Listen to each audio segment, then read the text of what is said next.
CEAP, Centro Espírita Altivo Panfiro. Uma casa de amor. Bom dia aos companheiros aqui presentes.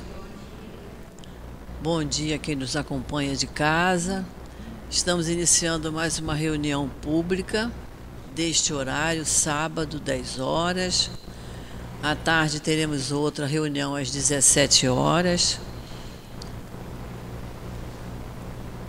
Nesse horário da manhã, nós temos o trabalho da obra social, que está funcionando lá atrás, num atendimento a um grande número de pessoas necessitadas. Bom dia, companheiro. São muitas famílias, temos muitas crianças, muitos jovens. É um trabalho importante, talvez seja o trabalho principal da nossa casa, é o trabalho da obra social. É claro que ele se equipara ao trabalho do estudo, que a doutrina espírita requer que a gente estude muito.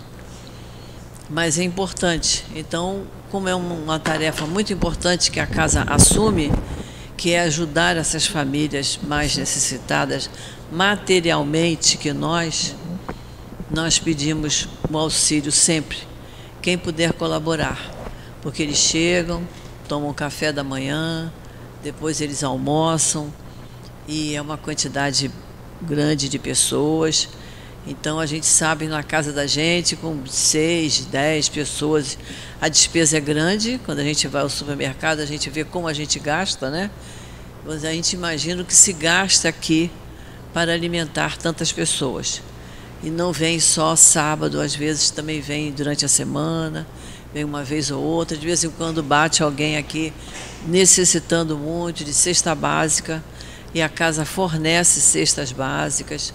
Então, o que a gente puder colaborar, é o feijão, é o arroz, é o açúcar, o café, o sal, os temperos, é o leite em pó, é o pão de forma, é margarina, produtos de limpeza. Nossa casa precisa de produtos de limpeza, o que a gente puder colaborar com o detergente, a vassoura, o sabão, é sempre muito, muito bem-vindo, tá?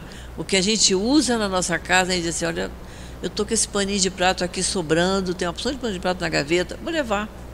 A gente usa pano de prato. Precisamos de enxugar as louças, né? A gente usa pano de chão para enxugar o chão. Então, tudo que a gente usa na nossa casa, a gente usa aqui. Então, o que nós pudermos colaborar é sempre muito bem-vindo. Nossa casa também oferece o estudo, que é importante. A doutrina espírita, ela prima pela quantidade de livros que ela tem. Nós estudamos através dos livros, nós assistimos às palestras, nós assistimos às aulas, temos aqui os instrutores que se preparam para dar aula, mas nós nos guiamos pelos livros. O orador, quando vem, ele se guia pelo livro que ele vai falar. A gente, quando dá aula, se guia pelo livro que vai dar a aula. Então, nós somos orientados pelos livros, que são escritos por quem? Chico Xavier, né? Emmanuel, André Luiz, Leon Denis, através de Chico Xavier. Então, vamos estudar, vamos fazer os cursos da casa. Temos cursos aqui diariamente, o dia todo, de domingo a domingo. Temos curso aqui domingo de manhã. Tem Evangelho e tem obras de Ivone Pereira. Então, vale muito a pena. Às vezes a gente fica assim meio com um pouquinho de preguiça, hoje é domingo, não vou me levantar não. Mas quando a gente vem, a gente sai tão satisfeito da aula que assistiu, que vale muito a pena a gente estar presente. Os livros que a gente usa nos cursos, tem todos ali na nossa livraria, a preços bons, que a gente, se não puder pagar à vista, pode dividir o pagamento, de modo que todos tenham os livros nas mãos. Isso é muito importante. Por favor, quem puder, diminuir a campainha do telefone para que não toque durante o nosso estudo. E vamos então iniciar a nossa reunião. A nossa página de abertura hoje é do Evangelho, capítulo 15, Fora da Caridade não há salvação, itens 6 e 7. Eu vou ler o item 6. Eu vou ler o item 6. Necessidade de caridade segundo São Paulo, que que é uma passagem da primeira epístola de Paulo aos Coríntios, e uma passagem bonita. Já foi feita até uma época atrás uma música com um pedaço dessa letra, que diz assim: ainda que eu fale todas as línguas dos homens e mesmo a língua dos anjos, se eu não tiver caridade, sou apenas como o bronze que soa ou o símbolo que retine. E se eu tivesse o dom da profecia e penetrasse em todos os mistérios, e tivesse uma perfeita ciência de todas as coisas, e ainda que eu tivesse toda a fé possível, até de transportar montanhas, se eu não tiver caridade, nada sou. E quando eu houvesse distribuído os meus bens para alimentar os pobres, e entregado meu corpo para ser queimado, se não tiver caridade, isso de nada me servirá. A caridade é paciente, eterna, é beneficente. A caridade não é invejosa, não é temerária, nem precipitada. Não se enche de orgulho, não é desdenhosa, não procura seus próprios interesses, não se vangloria nem se irrita com nada, não faz más suposições, não se alegra com a injustiça, mas sim com a verdade. Ela tudo suporta, tudo crê, tudo espera e tudo sofre. Agora, essas três virtudes, a fé, a esperança e a caridade, permanecem, mas entre elas a principal é a caridade. É uma carta de Paulo, muito bom, quem quiser rever em casa, primeira epístola de Paulo aos Coríntios, capítulo 13. Vamos então fazer a nossa prece para nós iniciarmos o nosso estudo. O nosso estudo hoje vai ficar a cargo do nosso companheiro Paulo José, e durante o passe a Vaniele vai nos falar sobre essa carta de Paulo. Querido Mestre Jesus, nós te agradecemos muito, Senhor, por iniciarmos tão bem o nosso sábado, estando aqui na nossa casa espírita, no nosso SEAP, a nossa casa de amor. E nós te pedimos, Senhor, que os espíritos queridos que aqui trabalham incansavelmente possam continuar aqui junto de todos nós, fortalecendo e amparando todas as tarefas aqui realizadas, tanto aqui no nosso salão, como na obra social, junto às crianças, aos jovens, que eles possam inspirar os evangelizadores, para que tudo transcorra a teu contento, Senhor. Por isso nós te pedimos, Jesus, fique conosco, permita que esses espíritos estejam sempre junto de nós, para que nosso estudo na manhã de hoje possa nos intuir a fazermos cada vez mais melhores escolhas em nossas vidas. Então, Jesus, em teu nome, em nome desses espíritos amorosos, em nome de Deus nosso Pai, que pedimos permissão para iniciarmos o estudo da manhã de hoje. Graças a Deus.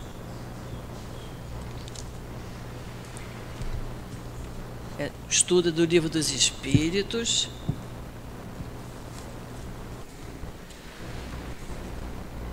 Hoje, o nosso companheiro Paulo José vai nos falar sobre o egoísmo.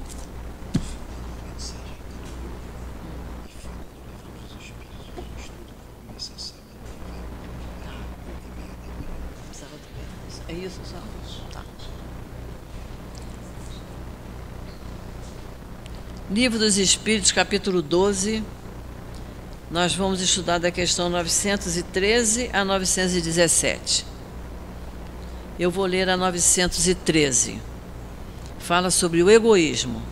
Kardec perguntou assim aos espíritos: dentre os vícios, qual é o que se pode considerar como radical? E eles responderam: já o temos dito muitas vezes, é o egoísmo. Daí deriva todo o mal. Estudai todos os vícios e vereis que no fundo de todos há o egoísmo. De nada adiantará combatê-los, não chegareis a extirpá-los enquanto não tiverdes atacado o mal pela raiz, enquanto não tiverdes destruído a causa. Que todos os vossos esforços tendam, portanto, para este objetivo, pois aí está a verdadeira chaga da sociedade. Todo aquele que quiser aproximar-se, desde esta vida, da perfeição moral, deve extirpar de seu coração qualquer sentimento de egoísmo, pois o egoísmo é incompatível com a justiça, o amor e a caridade. Ele neutraliza todas as outras qualidades. Então, que Jesus abençoe o nosso companheiro.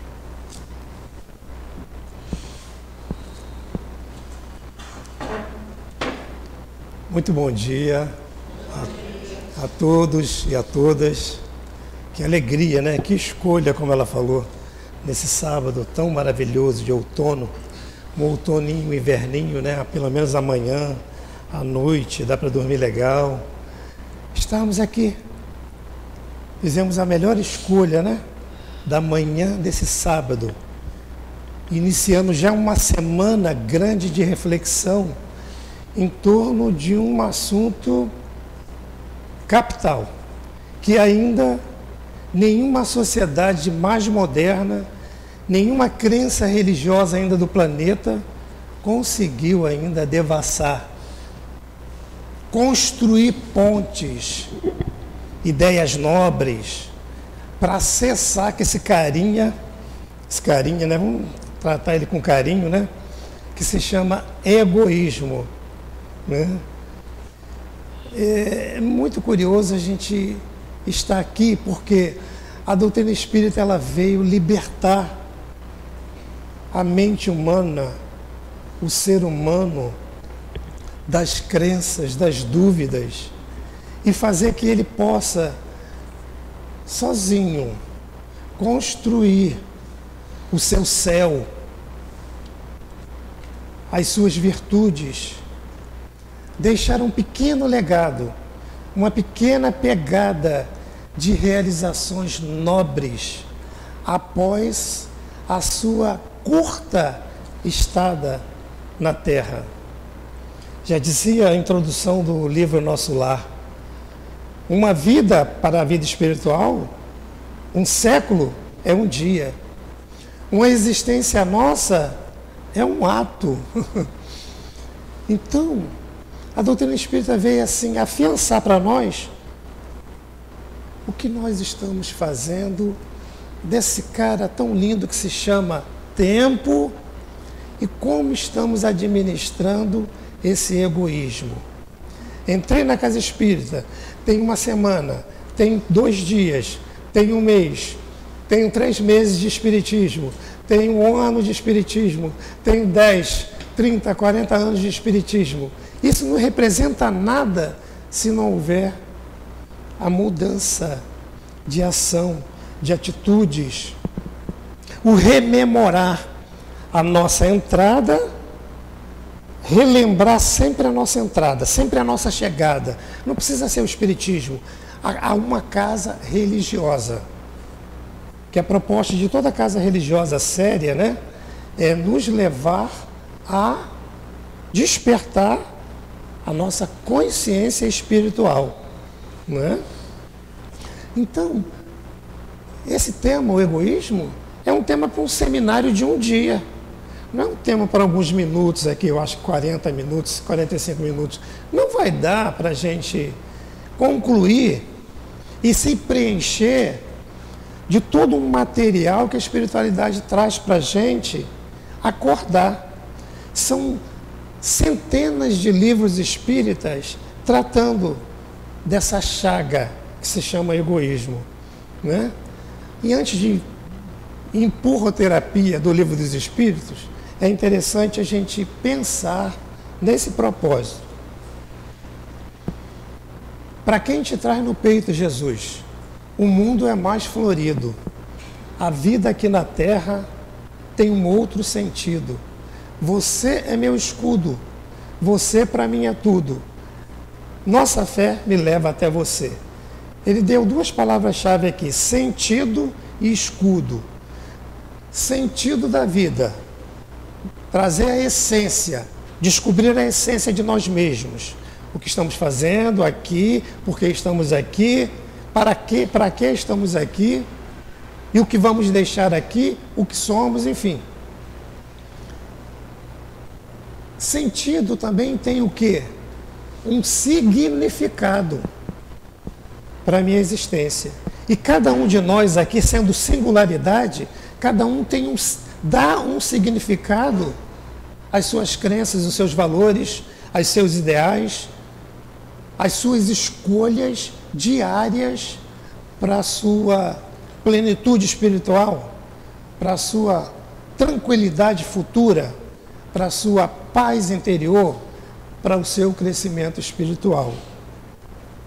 Então ele fala que Jesus, esse esquecido, que se a gente pensar bem, na atualidade, nós estamos fazendo o mesmo que nós fizemos com o Cristo, brincando com Jesus, agredindo a sua proposta, sendo indiferente.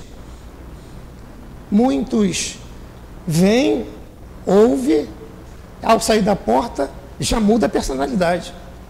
E aí Jesus fala o quê? Nós estamos servindo o quê? A dois senhores. Estamos servindo a quem? A Deus ou a Mamon? Né? Então, é levar o centro espírita para casa, não, é muito grande e pesado, mas é levar os conceitos adquiridos numa religião séria, num centro espírita séria, para o nosso dia a dia. Assim a gente cria em nós uma maturidade moral e espiritual para conseguir entender todo esse mecanismo que se chama orgulho, que se encontra em todas as sociedades.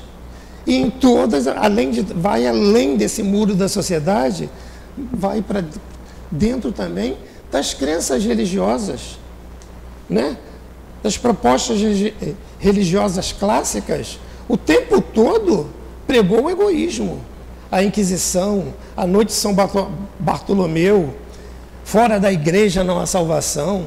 E veio Kardec e falou assim, a bandeira nossa aqui, de nós espíritas, é fora da caridade.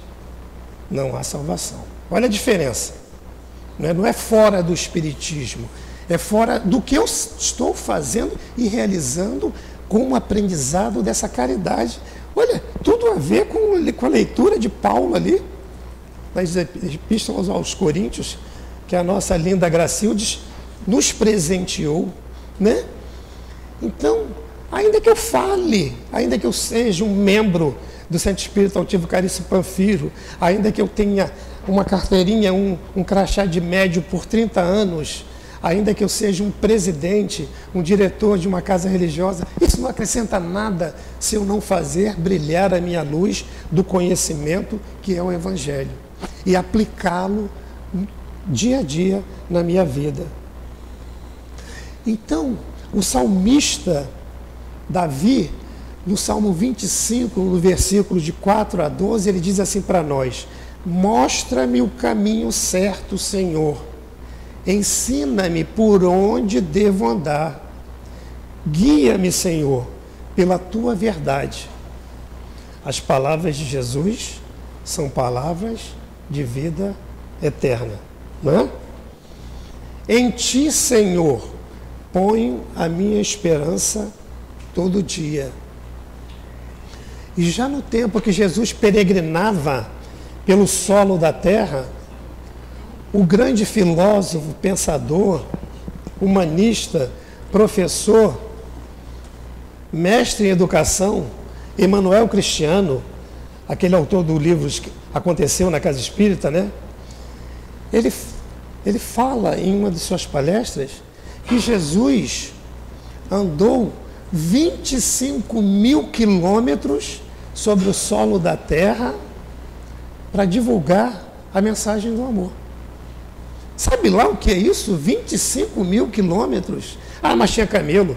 Tinha camelo? Sim, tinha camelo. Já existia, claro, né? Mas não para Jesus.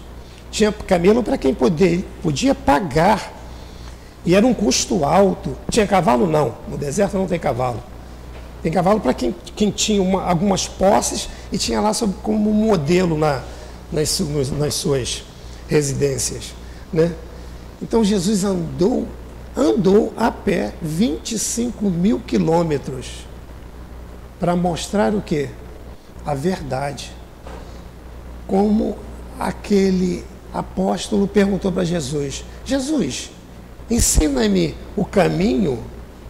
E ele respondeu para o apóstolo: eu sou o caminho, eu sou a verdade, eu sou a vida. E ninguém vai ao Pai senão por mim. A doutrina espírita, ela tem um ponto muito lindo na nossa encarnação. Ela vai fundo lá no Jesus das catacumbas, aquele cristianismo primitivo que era pregado escondido nas catacumbas dos cemitérios, porque aqueles cristãos sofriam uma extrema perseguição. E ali acontecia fenômenos de materialização, né? De espíritos, de comunicação direta, incríveis. Mas a igreja tradicional escondeu lá os seus pergaminhos toda essa realeza, toda essa crença simples de homens e mulheres simples que se reuniam ali, lá nos subsolos, para degustar a verdade, né?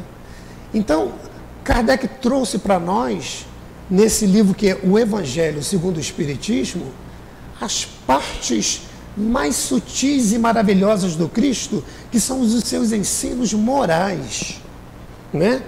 E esses ensinos morais faz em todos nós, criaturas de Deus, filhos de Deus, seres, bem melhores, dentro do entendimento dessas leis em sociedade e coisa e tudo mais, né? Então Jesus é o nosso caminho. E a grande pergunta: qual é o sentido da vida? Qual é o sentido da vida? A vida tem um significado? Para essa linda que está ali, de uma blusinha de laranja, bonitinha, nossa médium, o nosso médium aqui. Cada um vai ver por uma ótica, né? Se eu perguntar para ela: a sua vida tem um significado? Ela vai pensar, ou não pensar, ou não, espero, preciso de alguns minutos, preciso de algumas horas para te responder, Paulo. Não é assim? Porque cada um tem um jeito, uma mania de se expressar, de entender todo esse mecanismo, toda essa ação do que é essa linda vida. Outros acham que a vida é dentro daquele contexto da música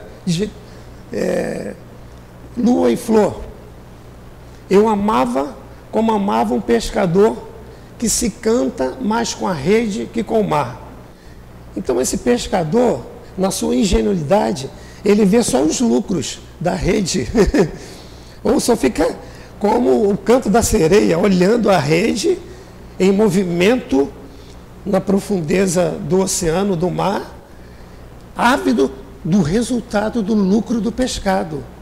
Mas em torno tem uma andorinha andando, tem uma garça fazendo um balé maravilhoso, tem um céu azul lindo, fantástico, tem umas ondas fazendo uns ruídos fantásticos, né? E ele não percebe, passou uma encarnação só pescando, só pescando. Então fez o bem? Fez, claro que fez.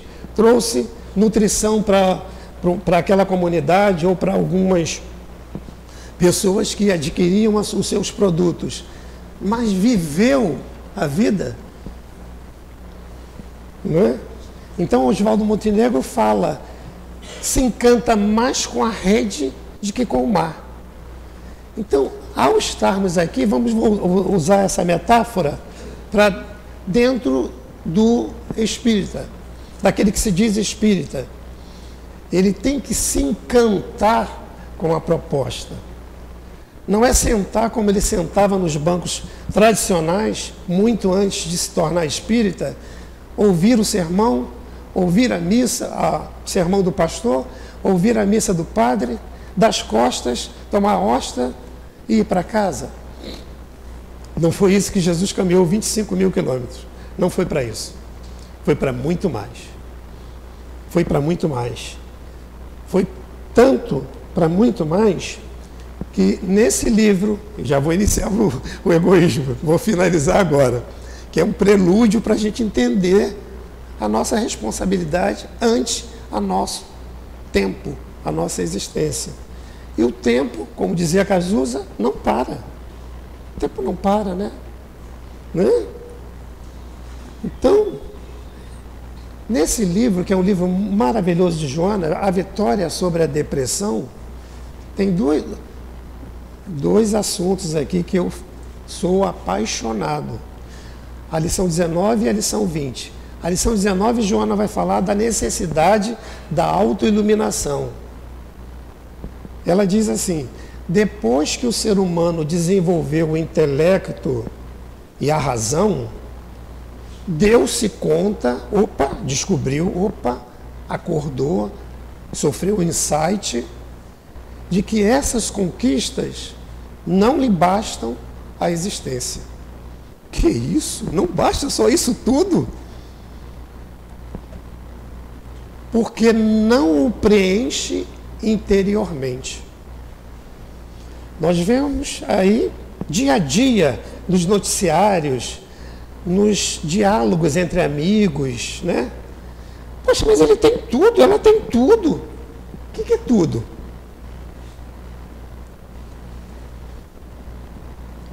No vazio existencial que o Artude, que o perturba, né? Artude o perturba, desenha-lhe a necessidade da autoiluminação.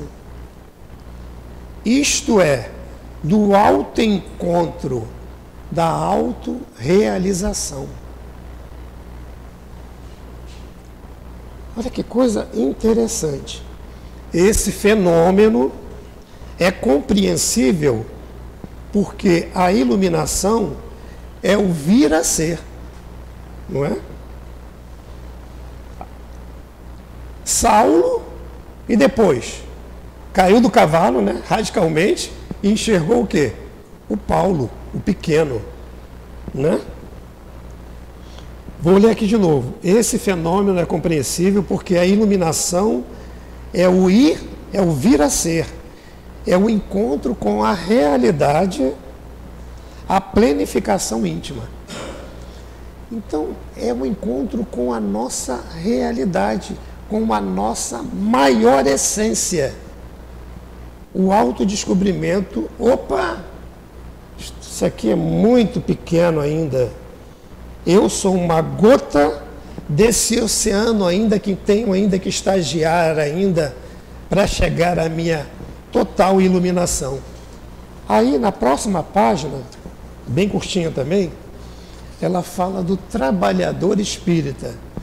Ela não se refere só a quem tem crachazinho, não, e quem tem algum cargo dentro da instituição, não.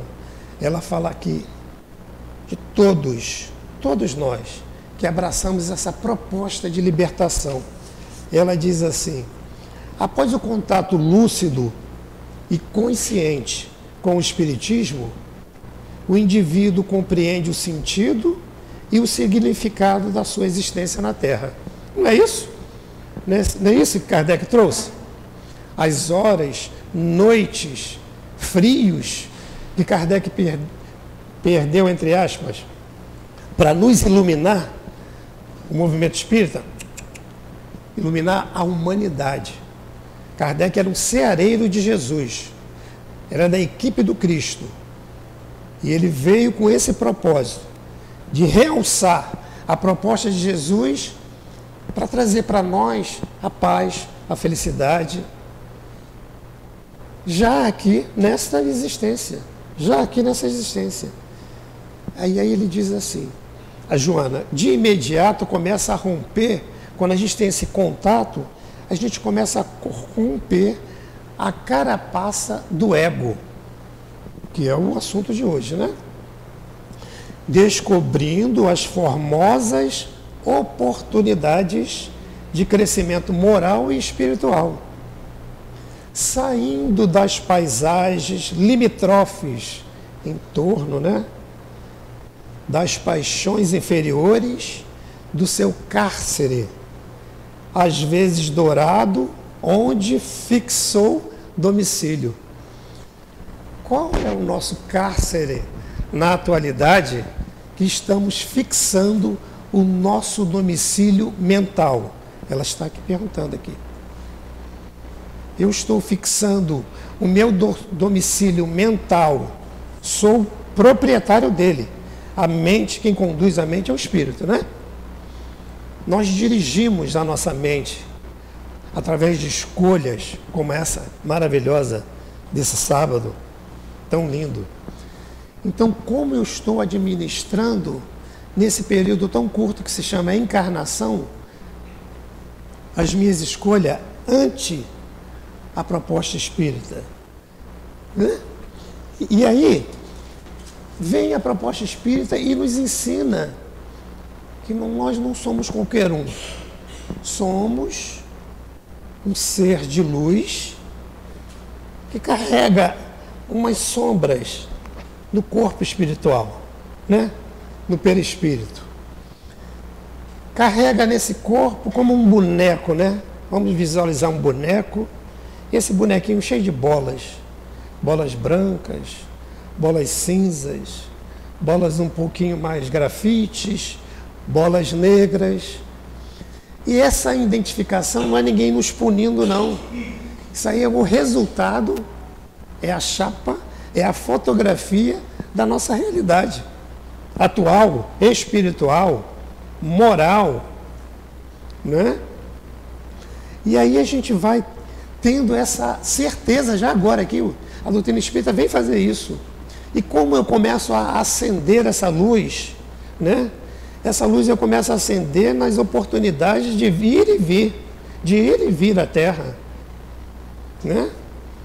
E cada ato nobre, cada ato bem pensado, cada escolha assim de buscar a luz do conhecimento é mais uma lâmpada que acendemos nesse corpo espiritual que envolve o corpo material. Você tem que se pensar nisso, não é? Não tem ninguém lá anotando com um caderno desse tamanho, como o caderno dos cartórios da vida, que isso já está até acabando, né? Está tudo indo para o sistema, né? Aqueles cadernos preto, negro, de mais de 1000 folhas, que ele já está sendo extinto. Então agora a anotação é psíquica.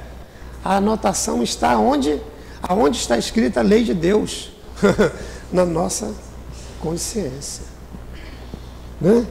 Então, e aí a gente vai pelas nossas ações, pelas nossas buscas, pelo nosso crescimento moral, espiritual, pela atenção que damos aos transeuntes na rua, à família, eliminando esse cara que se chama egoísmo da nossa raça, da nossa vida, né? Do nosso meio. E aí tem aquela visão de Buda, que ele se chama a roda de Sansara, né? O que é a roda de Sansara no budismo? São os vícios das reencarnações. A proposta de Jesus é nos mostrar assim, ó, vós sois deuses, vós sois luz. Opa, dá mais um passo, acelera esse caminho da perfeição. E quando a gente atinge toda a luz interior, o que acontece?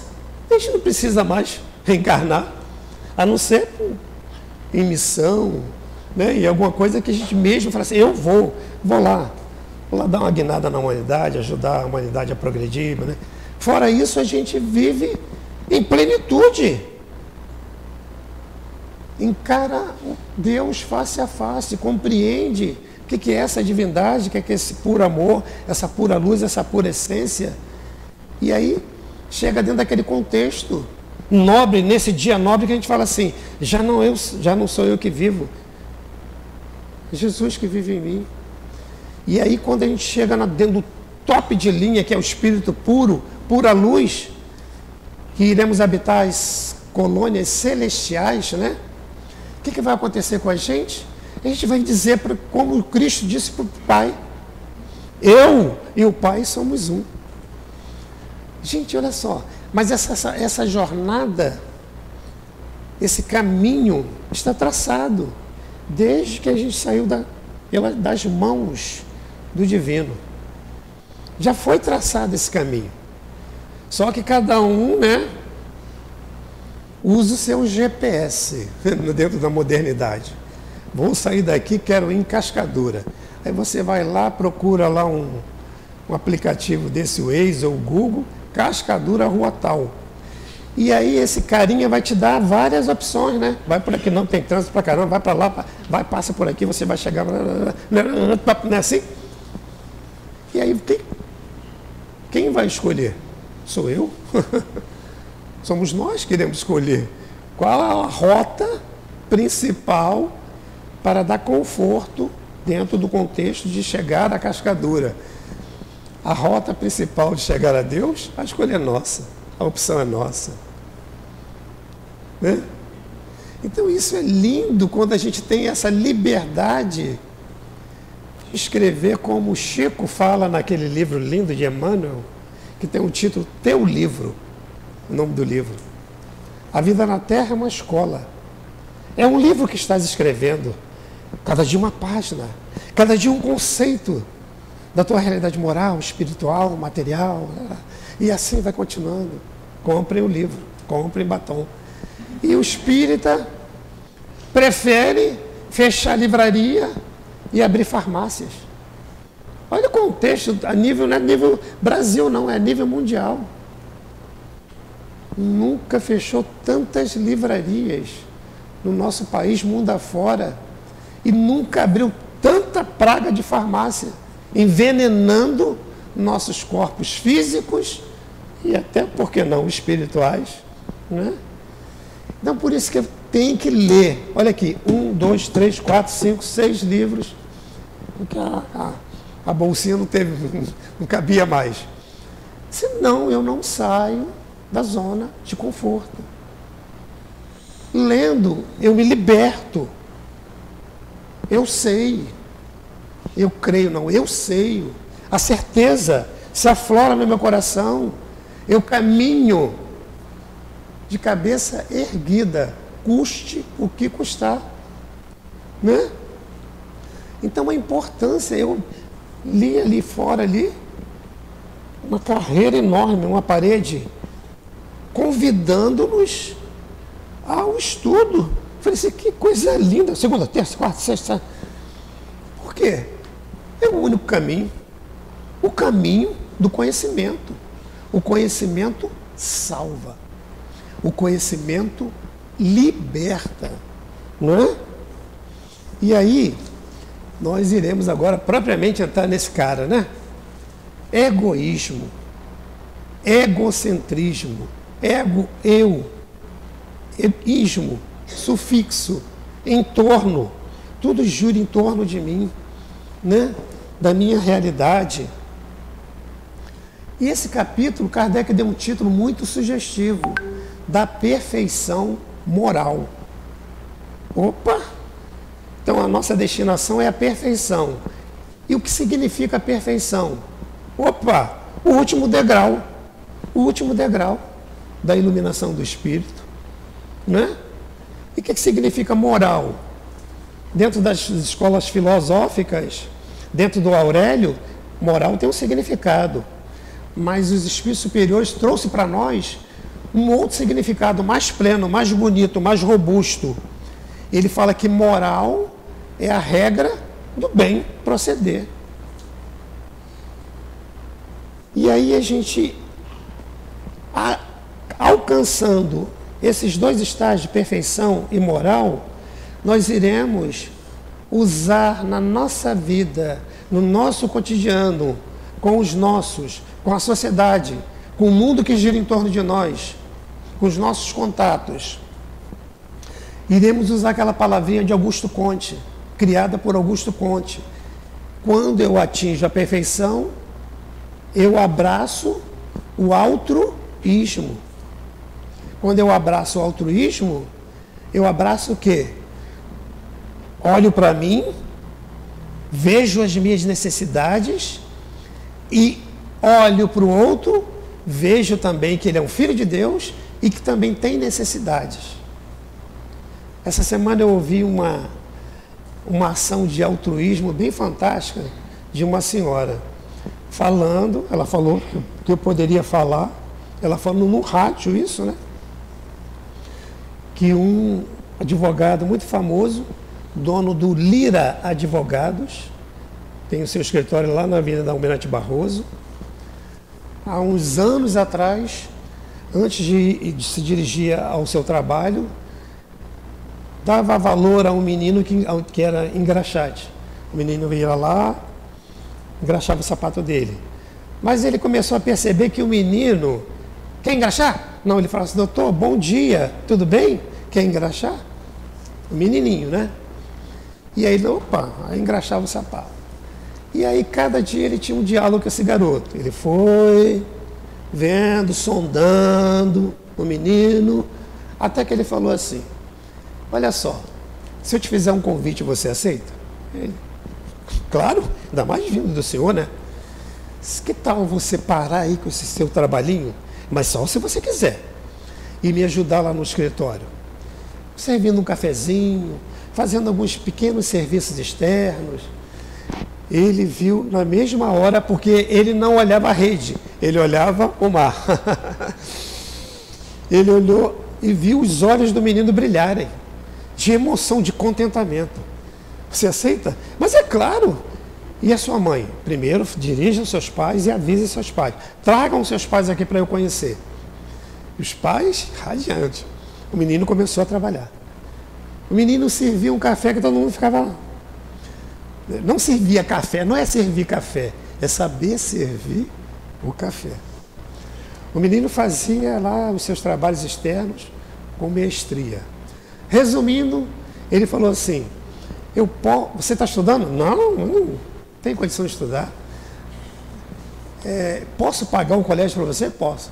Começou, fez o ensino fundamental, ensino médio, prestou o vestibular. E aí? Você tem algum sonho, alguma coisa? Tenho sim. Só que eu não queria incomodar o senhor. Qual é o seu sonho? Eu queria ser o senhor, a sua profissão. E ele, claro, vou bancar. Bancou a universidade do menino. E o menino, nos dias de hoje, é o melhor profissional. Meu Deus, é muito lindo, né?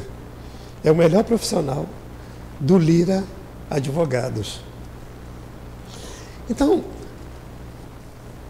mas ele é um advogado, ele é um bem-sucedido, ele pode fazer. Não precisa ter todo esse luxo, mas pequenas coisas são luzes que brotam para exemplos maiores, né? E vejo lá na minha casa, lá no Centro Espírita que eu frequento, Centro Espírita Leão Denis, como uma casa grande, tem vários empregados. Os que cuidam do banheiro, né? A gente usa o banheiro, olha, o banheiro limpinho, cheirosinho, sai, nem olha.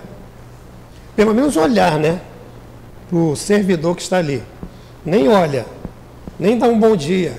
Passa, está fazendo o que dentro de um centro espírita? Fazendo o que dentro do centro espírita? Tá, não, claro, né? Pô, Paulo, calma, vai devagar. Tá ainda aproveitando os momentos ali para aprender o altruísmo, né? Segunda lição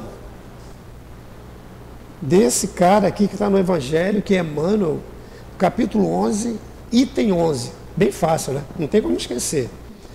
E o espírita que não tem, pelo menos o básico em casa, o livro dos espíritos e o Evangelho, nunca foi espírita. Como diz a nossa linda Gracildes, ainda está no caminho do espiritualismo, né? Então, dentro desse Evangelho, segundo o Espiritismo, no capítulo 11, item 11, Emmanuel fala que cabe ao Espiritismo a tarefa de erradicar, de uma vez por toda, o egoísmo da Terra. Opa! Que responsabilidade, Emmanuel. É a nossa responsabilidade, porque quem sabe mais do que tem que fazer mais, não é? Então, esse cara, esse mesmo Emmanuel, tem uma reencarnação, 2000 anos atrás, na época onde Jesus estava assim, vivinho como nós aqui, encarnado. Um encontro com Jesus. O horário? O horário na calada da noite. Eu, senador, encontrar com um carpinteiro, pessoa tão humilde. Já pensou que meus súditos, meus seguidores não iam dizer, lá, Não, senador falando com o carpinteiro. Né? E aí ele precisou ir. Por que ele precisou ir? Como ele precisou ir? Como aconteceu esse caso? Aconteceu da seguinte forma. Né? A Lívia, a esposa dele, e ele tinha um filho, Marcos e Lívia. E a Lívia contraiu Hanseníase. Estava sofrendo muito. E aí, a servidora deles, a empregada, ela abraçou Jesus, abraçou o cristianismo e falava para Lívia de Jesus, dos poderes de Jesus, do amor de Jesus, da personalidade de Jesus. E aí, o que aconteceu? Lívia ficou apaixonada pela proposta de Jesus e falou assim: nem eu, nem você, nem a Flávia, nós não podemos se dirigir ao Cristo. Por quê? No tempo de Jesus, a mulher e a criança eram mal vistas. Eram pessoas que queriam nos contaminar em reunião com os homens. Né? Eram pessoas desprezadas, não poderiam ter um contato direto assim com o homem. E aí ela sem notar, vem a Flávia, a filhinha, e fala assim: papai, vá ao encontro do Cristo e peça a sua intercessão, a sua ajuda para a minha chaga, papai. E ele, na mesma hora, ficou enfurecido. Eu? Quem? Para com isso. A esposa ouviu e falou assim: por favor, vá, socorra-nos. E ele foi próximo àquele cenário lindo de Genezaré, próximo ao lago, à noite, os perfumes de flores, aquele aroma gostoso, céu estrelado. Emmanuel começou a pensar, Publio Lentulus, o senador, começou a perceber uma pessoinha lá no cantinho. E essa pessoinha começou a ir em direção para ele. Quando Jesus vai se aproximando dele, ele vai tomando um contato, um sentimento que começa a entrar copiosamente em choro. Quem teve a possibilidade de estar próximo a Chico Xavier, centenas narram isso. Quando ia se aproximar de Chico Xavier para falar com ele, para abraçá-lo, começava a ter soluços, choros, sem mais, sem menos. Né? Até o próprio jornalista cético, Marcel Souto Maior, falou que sentiu totalmente esse fenômeno quando foi, há 30 anos atrás, pedir autorização para publicar a biografia do Chico. Né? Imagine o Cristo. E aí vem Jesus, já conhecia a nossa identidade, Jesus nos conhece pelo nosso nome e falou assim: que queres, senador? Senhor, quero a cura da minha filha. Ele falou assim: a sua filha vai ser aliviada, a sua filha vai entrar em recuperação da cura, mas não por você, que é egoísta, que só vem nessa calada da noite, com medo. A sua filha vai ter esse mérito por ela, pela sua servidora e pela sua esposa. Então nós vemos que como esse papel é grandioso, né, na nossa vida. E aí, entrando nesse momento tão bonito, né, que a nossa irmã leu, nós iremos para a pergunta 914, desse tema que é o egoísmo. Kardec pergunta: estando o egoísmo baseado no sentimento do interesse pessoal, meu carro, minha casa, meu filho, minha filha, você tem que fazer advocacia porque nossa família toda é de magistrado. Não, mas pai, eu quero fazer desenho, arquitetura, pai, eu quero ser ator. Tá maluco? Isso é o quê? Cuidado do pai, sim, mas como é que é? Travando, castrando a liberdade daquele filho ser um excelente profissional, aquela filha ser uma excelente pintora, né? Quando Neemaia estava rabiscando, ele sofria ridículo das pessoas. Que isso? Vai para esses caminhos? E hoje suas obras giram em torno do mundo. Então, é uma coisa bem complexa, né? Não é porque a minha família não é eterna, é temporária. Tudo aqui está dentro da lei da impermanência. E se a gente não aceitar essa lei, o que vai acontecer com a gente? O coração vai doer, vai vir sofrimento, vai vir a inconformação, vai chegar e bater em nós o vazio existencial. Então ele fala, estando o egoísmo baseado no sentimento de interesse pessoal, parece bem difícil de estipá-lo inteiramente do coração do homem. Será que chegaremos a consegui-lo? E os espíritos superiores dão uma resposta linda.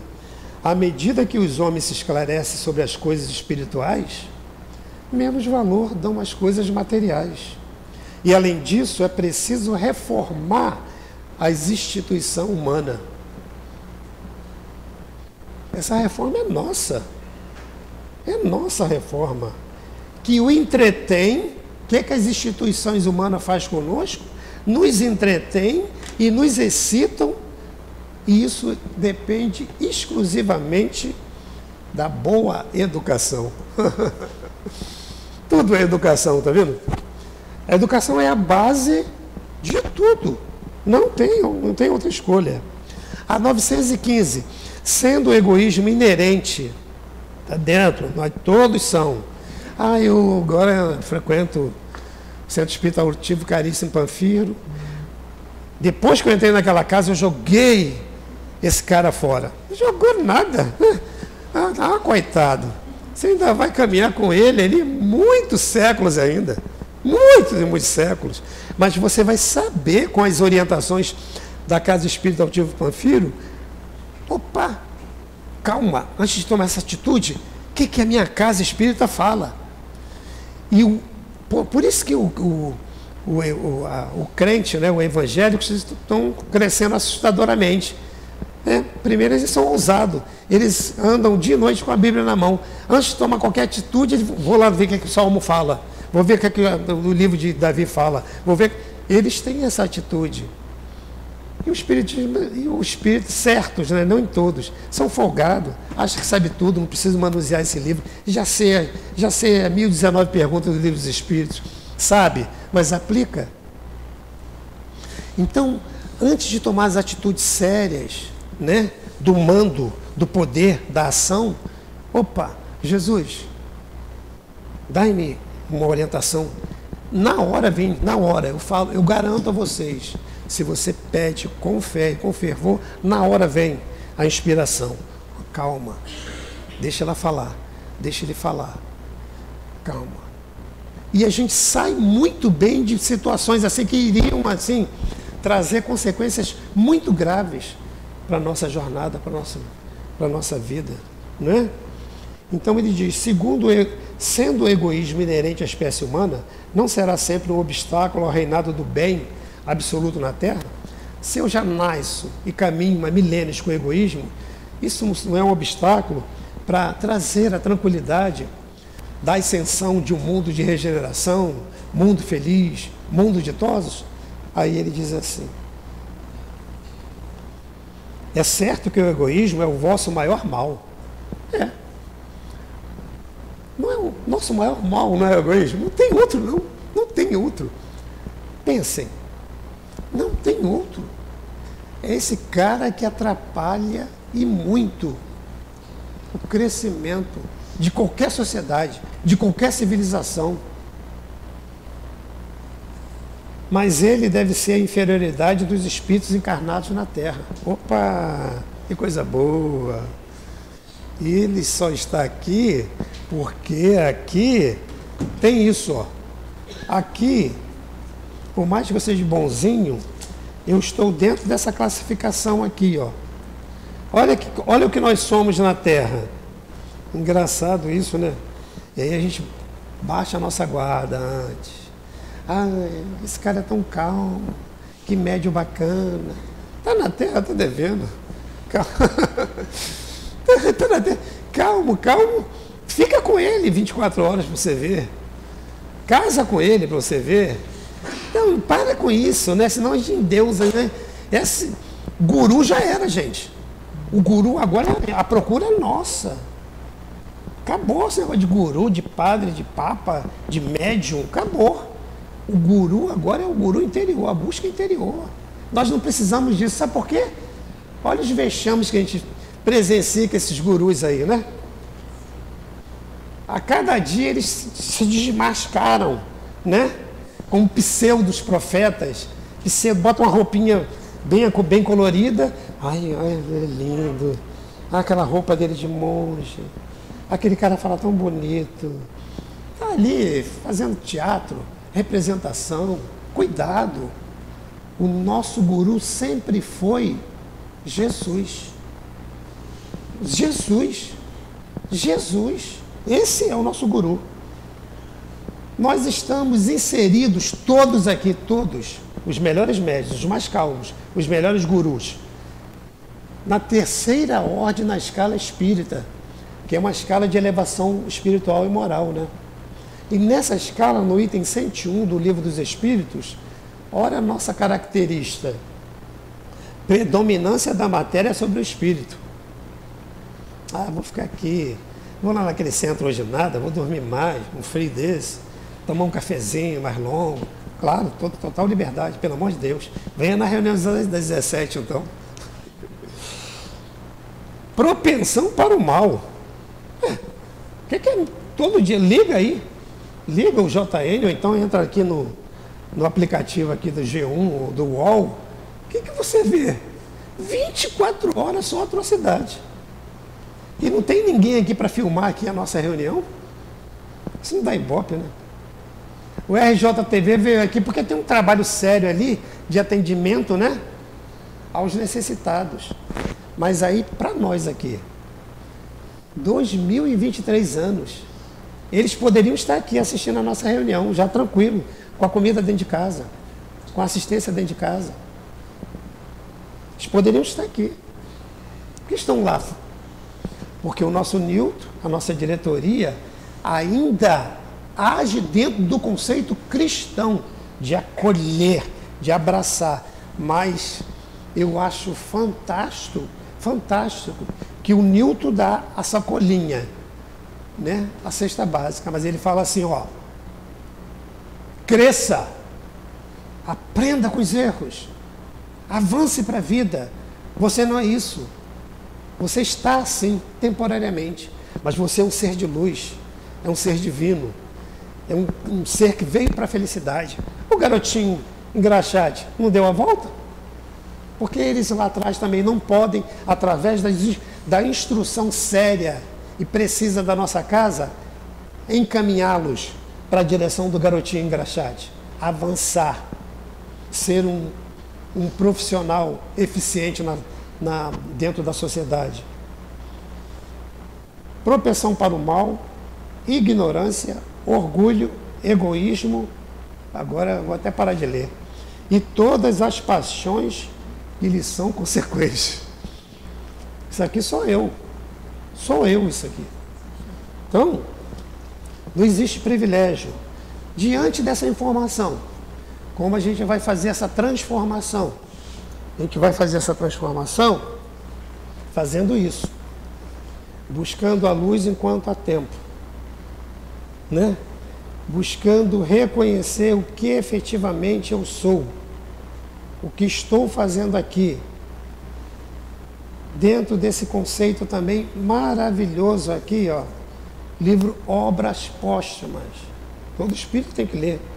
São escritos, né, mensagens, experiências vividas por Allan Kardec, que ele deixou antes de desencarnar dentro da gaveta, né, do seu escritório.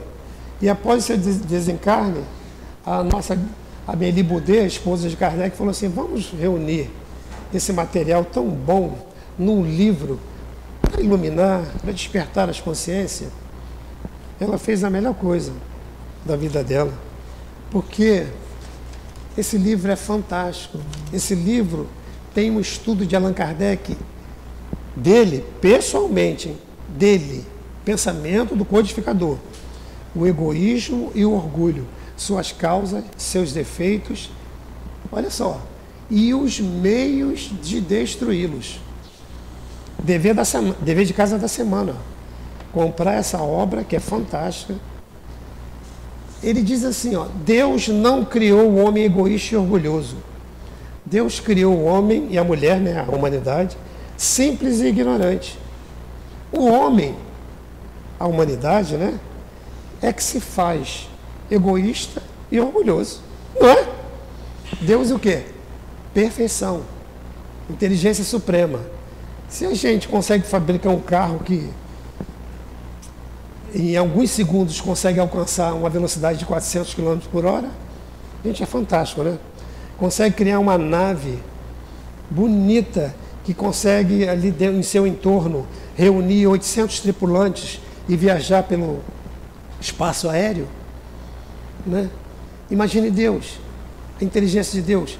Então ele nos criou simples e ignorantes. Falou assim, ó, agora quem tem que escrever a sua história, Paulo, é você. Para haver o quê? O resultado disso? O merecimento, não é? Se Senna não corresse, Senna não seria Senna. Teve esforço, teve treino, teve dor, sofrimento, perseguição, desconforto, mas ele se tornou Senna, não é? Foi da noite para o dia. Uma vez eu vi a Hortência falando de como ela conseguiu aquele feito. É do tempo de vocês, Hortência, jogador de basquete? E ela falou, está pensando que isso assim foi do dia para a noite? Choro, muito choro. Noites e noites perdidas em treinamento. Acabou meu horário. Meu horário acabou. Então vamos ler esse lindo livro, Obras Póstumas, e que o Senhor da vida nos ampare e nos abençoe. Gratidão por tudo.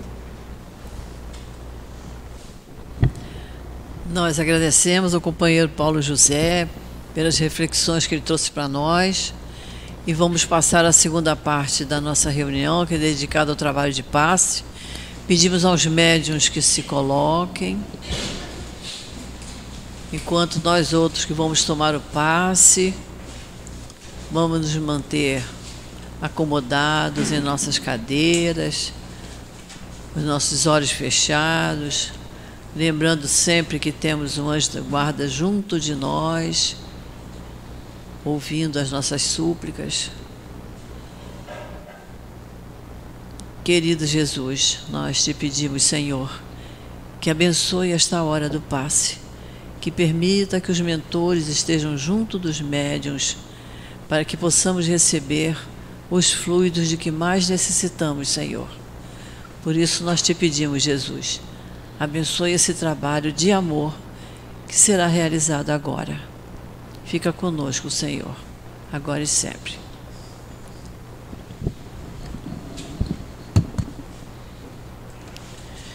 O Evangelho segundo o Espiritismo, capítulo 15, fora da caridade não há salvação.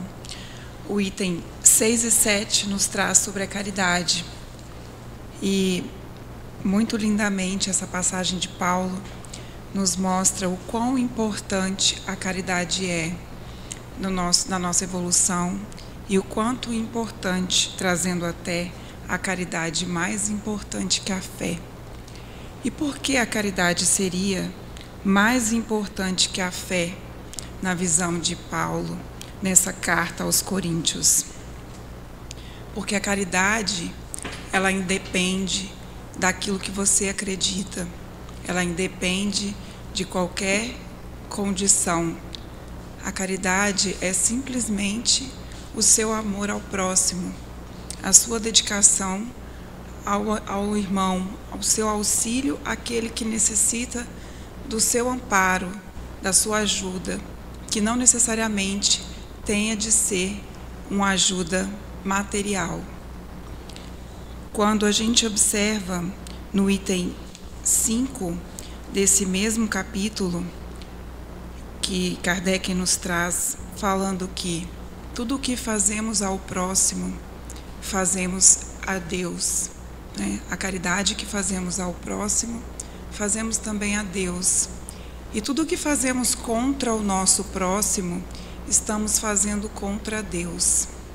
Então a gente, quando para pensar e para analisar a nossa caridade, se estamos sendo caridosos ou se fazemos apenas o bem com o intuito de recebermos algo em troca. Qual é o nosso pensamento com relação à caridade nesse momento? Ela é realmente caridosa ou ela espera algo em troca? É apenas um bem que estamos fazendo no intuito de trazermos algum benefício para nós mesmos. Quando pensamos em caridade, qual o maior sentimento que vem dentro de nós? O reconhecimento de que precisamos auxiliar ao próximo, o amor, o carinho, o fazer simplesmente por auxiliar o próximo pela boa vontade, ou o sentimento que vem dentro de nós é o sentimento de que com aquele ato estamos conquistando algo, ou mostrando para a sociedade que estamos fazendo o bem. Estamos fazendo pela caridade ou estamos fazendo para mostrar ao mundo que somos pessoas boas? A caridade está realmente dentro de nós? O amor está dentro de nós? Ou é o materialismo que carregamos dentro da gente? Ainda estamos muito longe de sermos seres perfeitos, mas buscamos a cada dia a nossa evolução, buscamos a cada dia os ensinamentos do nosso Mestre Jesus dentro de tudo o que Ele nos deixou de ensinamento e de exemplos. Toda a caminhada de Jesus, como trouxe o nosso querido irmão Paulo, toda a caminhada dele foi para nos mostrar o quanto podemos ser grandes, o quanto podemos ser pessoas boas, o quanto podemos chegar a espíritos puros, bons de coração. Estamos realmente observando os passos de Jesus? Como nosso irmão Paulo nos disse, que os nossos amigos e irmãos evangélicos, quando estão atuando, eles abrem a Bíblia e pesquisam se realmente aquela atitude condiz com o que Jesus nos trouxe. A gente está se avaliando internamente de acordo com os ensinamentos de Jesus quando a gente tem as nossas atitudes com o próximo? Ou a gente só faz pela simples vontade, pelo simples ato de fazer, sem analisar o retorno daquela atitude nossa, sem analisar qual vai ser o resultado dos nossos atos? A gente avalia se realmente condiz com os ensinamentos que Jesus nos deixou, com os ensinamentos do Evangelho do Cristo. A caridade, ela vem ser muito maior do que apenas atos de bondade e de benevolência. Ela vem muito mais do que simplesmente doar o pão, do que simplesmente passar e jogar uma moedinha ali no gasofilácio, né? A caridade, ela é algo que vem do Espírito, algo que vem do alto, um ensinamento que Jesus nos trouxe e que Deus nos aproxima de Deus a cada ato sincero e de coração. Que possamos sempre estar buscando a nossa proximidade com Deus, a nossa proximidade com Jesus e observando se os nossos atos realmente condizem com todos os seus ensinamentos e com tudo que a gente aprende e estuda diariamente sobre Jesus, sobre Deus e sobre tudo o que nos faz melhores, tudo o que nos traz sempre a boa vontade, o caminho, o direcionamento de acordo com Jesus Cristo e com o Pai. Que sejamos sempre em comunhão com Deus, com o Pai e com a espiritualidade que nos ampara e que está conosco a todos os dias.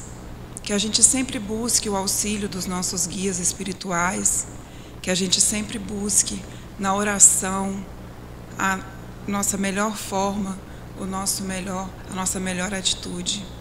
Na dúvida, os nossos amigos espirituais vão sempre estar do nosso lado, vão sempre nos direcionar ao melhor caminho e à melhor atitude.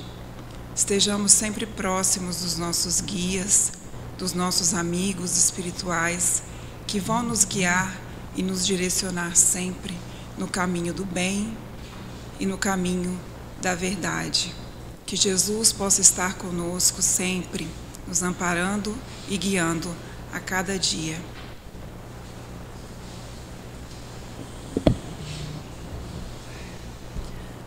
Graças a Deus, Senhor. Graças a Ti, graças a Jesus. Estamos aqui, estudando, nos avaliando, refletindo sobre os ensinamentos do Cristo, sobre os ensinamentos dados por esses Espíritos queridos que compuseram o Evangelho, o Livro dos Espíritos.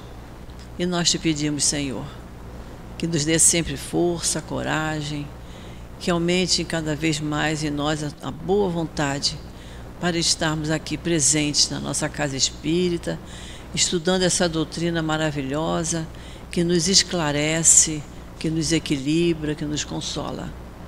Obrigado, Senhor, por tudo quanto recebemos na manhã de hoje. Abençoa cada um de nós, abençoa todas as tarefas que estão sendo realizadas neste momento no nosso CEAP, na nossa casa de amor, e que possamos, Senhor, sermos conduzidos de volta aos nossos lares, acompanhados de nossos anjos de guarda. Então, Jesus, em Teu nome, em nome desses Espíritos queridos, e em nome de Deus nosso Pai, que nós encerramos a nossa reunião pública da manhã de hoje. Graças a Deus.